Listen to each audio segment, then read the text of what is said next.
2 രാജാക്കന്മാർ 7-ാം അധ്യായം 1 മുതൽ 20 വരെയുള്ള തിരുവചനങ്ങൾ.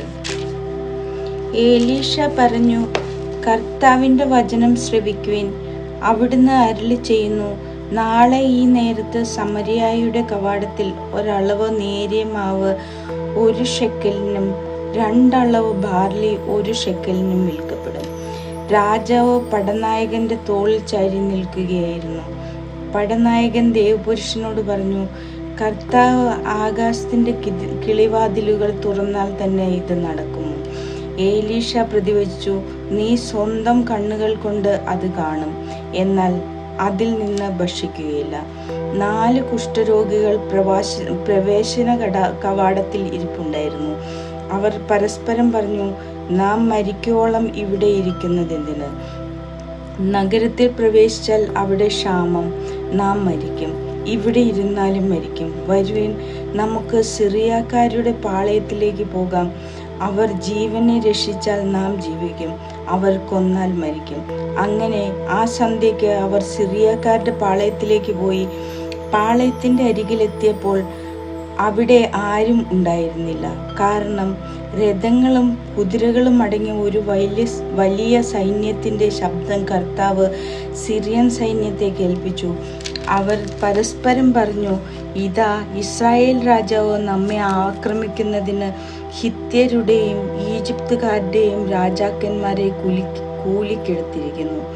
അങ്ങനെ അവർ ആ സന്ധ്യയ്ക്ക് പാളയവും കുതിരകളും കഴുതകളും ഉപേക്ഷിച്ച് ജീവനും കൊണ്ട് പലായനം ചെയ്തു.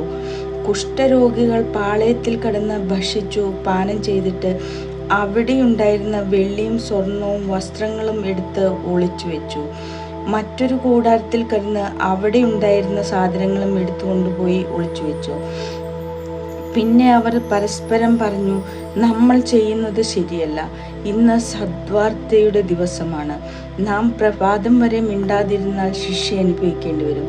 അതിനാൽ രാജകൊട്ടാരത്തിൽ വിവരമറിയുക. അവർ നഗരവാതിക്കൽ കാവൽക്കാരുടെ അടുത്ത് ചെന്ന് പറഞ്ഞു, ഞങ്ങൾ സിറിയൻ പാളയത്തിൽ പോയി. കെട്ടിയിട്ട കുതിരകളും കഴുതകളും ഒഴികെ അവിടെ ആരും ഉണ്ടായിരുന്നില്ല. കൂടാരങ്ങൾ അതേപടി കിടക്കുന്നു. കാവൽക്കാർ കൊട്ടാരത്തിൽ വിവരമറിയിച്ചു. രാജാവ് രാത്രിയിൽ എഴുന്നേറ്റ് സേവകരോട് പറഞ്ഞു, സിറിയക്കാർ നമുക്കെതിരെ എന്താണ് ആസൂത്രണം ചെയ്തിരിക്കുന്നതെന്ന് ഞാൻ പറയാം. നാം വിശന്നിരിക്കുകയാണെന്ന് അവർക്കറിയാം.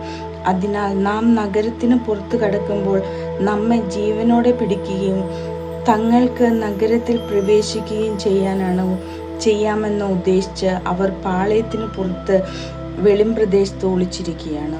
ഒരു സേവകൻ പറഞ്ഞു, ശേഷിച്ചിരിക്കുന്നവയിൽ നിന്ന് 5 കുതിരകളുമായി കുറച്ചുപേർ പോകട്ടെ. നശിച്ചു കഴിഞ്ഞാൽ ഇസ്രായേൽ ജനത്തിൻ്റെ വിധി തന്നെയായിരിക്കും അവശേഷിച്ചിരിക്കുന്നവർക്കും. നമുക്ക് അവരെ അയച്ചു നോക്കാം. പോയി നോക്കൂ എന്ന് രാജാവ് പറഞ്ഞു. രാജാവ് തേരാളികളുടെ 2 സംഘത്തെ സിറിയക്കാരുടെ പാളയത്തിലേക്ക് അയച്ചു. അവർ ജോർദാൻ വരെ ചെന്നു. പാഞ്ഞുപോയ സിറിയക്കാർ ഉപേക്ഷിച്ച വസ്ത്രങ്ങളും ആയുധങ്ങളും വഴിനീളെ ചിതറിക്കിടക്കുന്നത് അവർ കണ്ടു. ദൂതന്മാർ മടങ്ങി വന്ന് രാജാവിനോട് വിവരം പറഞ്ഞു. അനന്തരം ജനം സിറിയക്കാരുടെ പാളയത്തിൽ കടന്ന് കൊള്ളയടിച്ചു. അങ്ങനെ കർത്താവ് അരുളി ചെയ്തതുപോലെ ഒരളവ് നേരിയ മാവ് 1 ഷെക്കലിനും 2 അളവ് ബാർലി 1 ഷെക്കലിനും വിൽക്കപ്പെട്ടു. രാജാവ് തൻ്റെ അംഗരക്ഷകനെ പടിവാതിലിൻ്റെ ചുമതല ഏൽപ്പിച്ചു. പടിവാതിക്കൽ തിങ്ങിക്കൂടിയ ജനം ചവിട്ടി മെതിച്ച് അവൻ മരിച്ചു. തൻ്റെ അടുത്തു വന്ന രാജാവിനോട് ദേവപുരുഷൻ പറഞ്ഞിരുന്നത് പോലെ സംഭവിച്ചു. ദേവപുരുഷൻ രാജാവിനോട് 2 അളവ് ബാർലി 1 ഷെക്കലിനും 1 അളവ് നേരിയ മാവ് 1 ഷെക്കലിനും നാളെ ഈ സമരിയായുടെ കവാടത്തിൽ വിൽക്കപ്പെടും എന്ന് പറഞ്ഞപ്പോൾ, കർത്താവ് ആകാശത്തിൻ്റെ കിളിവാതിലുകൾ തുറന്നാൽ തന്നെ ഇത് സംഭവിക്കുമോ എന്ന് ഈ പടത്തലവൻ ദേവപുരുഷനോട് ചോദിച്ചിരുന്നു. അതിന് ദേവപുരുഷൻ, നീ സ്വന്തം കണ്ണുകൊണ്ട് അത് കാണും, എന്നാൽ അതിൽ നിന്ന് ഭക്ഷിക്കുകയില്ല എന്ന ഉത്തരം നൽകി. അങ്ങനെ ഇത് സംഭവിച്ചു. ജനം പടിവാതിക്കൽ അവനെ ചവിട്ടി മെതിച്ച് അവൻ മരിച്ചു.